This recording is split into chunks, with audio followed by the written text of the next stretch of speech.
आज हम पेट की चर्बी कम करने के 5 आसान उपाय बताएंगे आपको, जिससे आपकी न केवल ज़िंदगी की लाइफ बदल जाएगी, आप पतले हो जाएँगे, आप लोग आपको मोटा मोटा नहीं कहेंगे। तो चलो हम चलते हैं। क्या आपने कभी सोचा है, दिन भर की मेहनत के बाद भी पेट की चर्बी बढ़ती जा रही है, पेट की चर्बी कम नहीं हो रही है? और 30 वर्ष की महिलाओं के बारे में तो कुछ कहना ही नहीं है। 30 उनकी पेट पे बेली पे चर्बी जमती जा रही है। एक जिद्दी मेहमान की तरह है, वो कभी जाने का मन ही नहीं लेती। तो दोस्तों, हम दिन में नहीं, शाम की आदतों में कुछ सुधार करेंगे। शाम की 5 आदतें ऐसी हैं जिनको हम सुधार कर लें तो हमारा जो है वेट जो है हमेशा के लिए समाप्त हो जाए, और हमेशा कभी जिद्दी फैट हमारे पास भी नहीं आए। और जिद्दी फैट आने से हमारे अंदर ब्लड प्रेशर तथा डायबिटीज नाम की ऐसी बीमारियां भी काफ़ी इकट्ठी हो जाती हैं। और शाम को भी इंडाइजेशन, हाइपरएसिडिटी, स्टोमेटाइटिस, अन्य तरह की बीमारियां हो सकती है। फैट बर्निंग की जगह फैट स्टोरेज होने लगता है। तो दोस्तों, इस पर ज़रूर गौर करें, और मैं आपको ऐसे वीडियो की लाता रहता हूं जो आपके लिए फ़ायदेमंद होंगे। तो नमस्कार दोस्तों, मैं डॉक्टर सरल इंदौर से। जय जोहार, जय सत श्री अकाल। तो आज हम चर्चा करेंगे बेली फैट। नमस्कार दोस्तों, आज पेट की चर्बी कम करने के 5 आसान शाम के जो आदतें हैं वो मैं 21 दिन का चैलेंज देता हूं। अगर ये 5 आदतें आप अपनाएंगे तो आपके फैट में, वजन में जरूर गिरावट आएगी और आप पतले हो जाएंगे। क्या आपने कभी सोचा है, हम दिन भर जो मेहनत करते हैं, मेहनत करने के बाद भी हमारी जो पेट की चर्बी है वो बढ़ती जाती, कमी नहीं लेती। विशेषकर 30 से 35 साल की महिला में तो ये चर्बी एक जिद्दी मेहमान की तरह जम के रह जाती है और कभी जाने का नाम नहीं लेती, और इससे उनको आगे चलकर ब्लड प्रेशर और डायबिटीज नाम की बीमारियां हो सकती हैं। हम शाम की 5 आदतों के बारे में बताएंगे जो आप जो गलतियां कर रहे हैं वो आप बिल्कुल उसको सुधार सकते हैं। उसमें कोई इतना बड़ा वो नहीं है, किसी प्रकार का परिश्रम। ये फैट कम नहीं हो तो ये वीडियो आप लोगों के लिए है जिनको काफ़ी फैट की चर्बी है।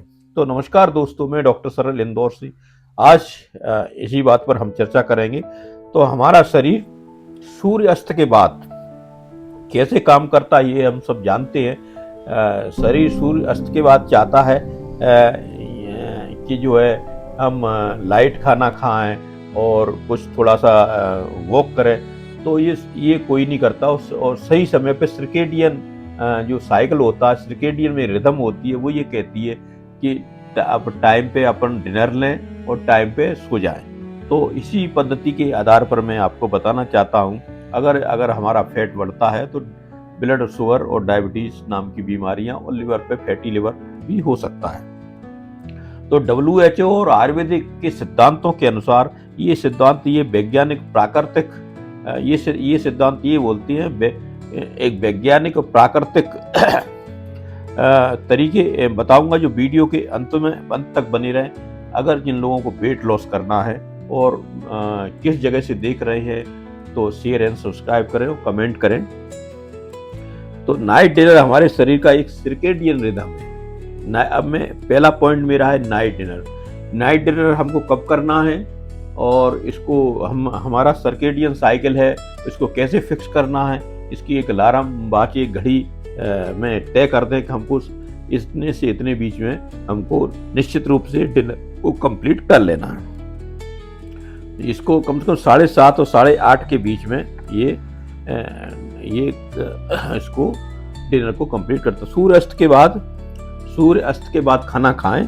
तथा आज की मॉडर्न लाइफ में लोग 9 बजे, 10 बजे, 11 बजे ये खाना खाते हैं। इससे क्या होता है कि हमारा जो खाना होता है वो पेट के अंदर पड़ा रहता है, और पेट के देर रात तक खाना खाने से ये हमारा खाना पड़ा रहता है और खाना पचता नहीं है। वो फैट स्टोरेज के रूप में कन्वर्ट हो जाता है और वो चर्बी बन जाती है। देर रात तक खाना खाने से शरीर में कैलोरी के बदलने की बजाय फैट के रूप में जमा कर देता है, और सबसे पहले ये पेट पर ही जमा होता है। इसलिए एक ऐसा नियम बनाएं कि हम खाना 7:30 से 8 PM तक खाएं, और खाने में, और जिससे खाना डाइजेस्ट होने में उसको पर्याप्त समय मिल जाए। और खाना खाने के बाद हम जो है 40 मिनट तक कोई सी प्रकार का पानी नहीं पिए। ये आयुर्वेदिक का सिद्धांत है कि हम शाम को लाइट डिनर लें।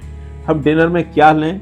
हम डिनर में वही चीज़ें लें, जैसे रात के डिनर में हम हल्का खाना खाएं जिसमें अधिक मात्रा में प्रोटीन हो, फाइबर हो और रोटी 1 चपाती हो और कम मात्रा में चावल हो, तो ये और दाल हो। ये आपके प्लेट में थोड़ा आपको ये बदलाव लाना पड़ेगा।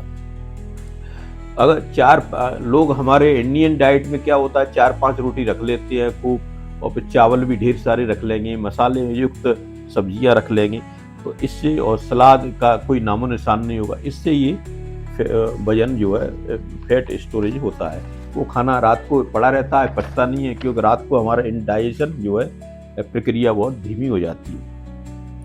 एक डॉक्टर के होने कारण में एक राय देता हूँ, रात को हल्का खाना खाएं जिसमें कार्ब कम हो, प्रोटीन ज़्यादा हो, बैगी ज़्यादा हो। रात में कोई भारी काम हमको करना नहीं पड़ता है, इसलिए हम रात को कम खाना खाएं और रात में कम मात्रा में होल ग्रेन्स लें, कम मात्रा में अनाज लें और स्वीट नाम की मिठाई नाम की कोई चीज़ न लें। अगर हम मिठाई लेते हैं तो हमारा इंसुलिन स्पाइक होगा, और इंसुलिन स्पाइक होगा तो बेली फैट का मुख्य कारण इंसुलिन का बढ़ने से होता है कि वो जो है ग्लूकोज को कम करने में लगा रहता है, उसको फैट की तरफ ध्यान ही नहीं जाता। और आपको जो है दूसरा हमारा विकल्प है मिलेट पर शिफ्ट हो, बाजरा है, रागी है, जौ है, इस तरह के उस पर रात को हम शिफ्ट हो सकते हैं। फाइबर अधिक होने के कारण ये डाइजेशन खाना बड़ी अच्छे से होता है, और गेहूँ चावल को स्किप कर दें या इनकी मात्रा कम कर दें, सब्जी दाल की मात्रा बढ़ा दें और स्वीट को कम कर दें। स्वीट हमारा एक जहर के समान काम करता है, सीधे ये पेट पे जाके जम जाता और कहीं ऐसी जगह इसके पास मिलती नहीं है।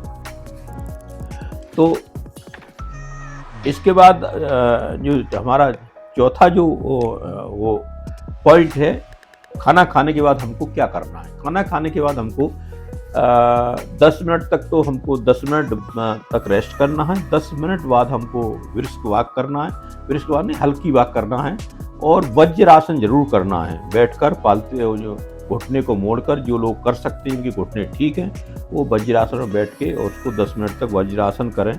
और कई लोग क्या करते हैं कि सोफे पर जाके लेट जाएंगे। सोफे पर जाके लेट जाने से क्या होता है, खाना पेट में पड़ा रहता है और डाइजेस्ट नहीं होता है, और खाने का जो है फिर वो फैट में स्टोरेज हो जाता है। तो खाने के बाद 10 मिनट वॉक करें और वज्रासन लगाएं। अब पानी पीने का अनुशासन हमारा चौथा पॉइंट है। चौथा पानी पीने का अनुशासन ये है कि खाना खाने के 40 मिनट बाद पानी पिएं, और पानी कम मात्रा में पिएं, 1 गिलास पिएं। रात को अधिक पानी नहीं पिए। अधिक पानी पीने से क्या होगा कि रात को बार बार पेशाब आएगी, आपका रात में नींद डिस्टर्ब होगी, आपका जो है मेलेटोनिन हार्मोन कम रिलीज होगा, और सुबह आप थके हुए जगेंगे, और आपका सुबह का मेटाबॉलिक इंडेक्स जो है वो ख़राब हो जाएगा, और सुबह का भी काम बिगड़ जाए। इसलिए जो है, और वाटर क्या है, रात को अगर अधिक पानी पीते हैं तो वाटर शरीर के अंदर रह जाता है, रिटेंशन हो जाता है, और ये जो है अंदर स्वेलिंग पैदा करता है। अगर आपके अंदर जमा रहा तो इस पर किडनी पे भी इसका असर पड़ता है। मेडिकल साइंस ये कहती है कि रात को कम पानी पिए, बहुत ही ज़रूरी हो तो पानी पिए खाना खाने के बाद, नहीं तो आपको बार बार पेशाब आएगी, आपकी नींद डिस्टर्ब होगी, आप स्ट्रेस में चले जाओ। 5वां हमारा पॉइंट है, सोने से पहले मोबाइल से दूर रहें। 1 घंटे मोबाइल से दूर रहें। मोबाइल में जो नीली रोशनी होती है वो हमारे ब्रेन को एक संदेश भेजती है कि इनका ये नीली रोशनी कि इनका जो मैं मेलेटोनिन हार्मोन रिलीज कर ज़्यादा करती हूँ, ब्रेन ये बोलती है कि मेलेटोनिन हार्मोन हम ज़्यादा रिलीज नहीं करेंगे, इससे ज़्यादा रिलीज नहीं करेंगे तो आपकी आँख नहीं लगेगी, आपको नींद नहीं आएगी तो आपको वही प्रॉब्लम होने वाली है। रात को मोबाइल देखते रहते हैं जिसमें फेसबुक है, रील है, यूट्यूब है, ये इससे दूर रहें। ये रात के समय, रात में सोने का जो 6-7 घंटे का जो टाइम है वो बिल्कुल मेंटेन रखें, और रात को 10 बजे सोएं और 6 बजे या 5 बजे जो भी आपकी सर्केडियन साइकिल है, आप जो भी बना सकते हो, आपकी जीवनचर्या में, जीवन शैली में बदलाव ज़रूर लाना पड़ेगा। अगर वो नहीं लाएँगे तो फिर इसमें फैट को ठीक करना बड़ा मुश्किल हो जाएगा। तो रात को जब हम सो नहीं पाते हैं, बराबर सो नहीं पाते हैं, तो क्या होता है कि कोर्टिसोल हार्मोन अधिक मात्रा में रिलीज़ होता है। ये न केवल ब्लड प्रेशर को बढ़ाता है, शुगर को भी बढ़ाता है और बाद में ये फैट को भी बढ़ाता है। और कोर्टिसोल हार्मोन फैट ये चर्बी को पेट पे इकट्ठा कर देता है। तो before sleep stop the mobile, और सोने का कमरा ऐसा होना चाहिए डार्क रूम टाइप, जिसमें कम मात्रा में लाइट हो या नाइट लैंप हो, जिससे आपकी नींद में खलल न पड़े। तो इसके बाद जो है सोने से पहले आप परिवार के लोगों के साथ बैठें, डिनर में साथ बैठें। इसके बाद पेंटिंग करें, म्यूजिक करें और थोड़ा सा म्यूजिक सुन सकते हैं, इससे आपको स्ट्रेस तनाव जो हो रहा है वो कम होगा। तो दोस्तों यही मेरा आखिरी कंक्लूजन है कि आप जो है यो मैंने 5 पॉइंट बताए उसको फॉलो अप करें।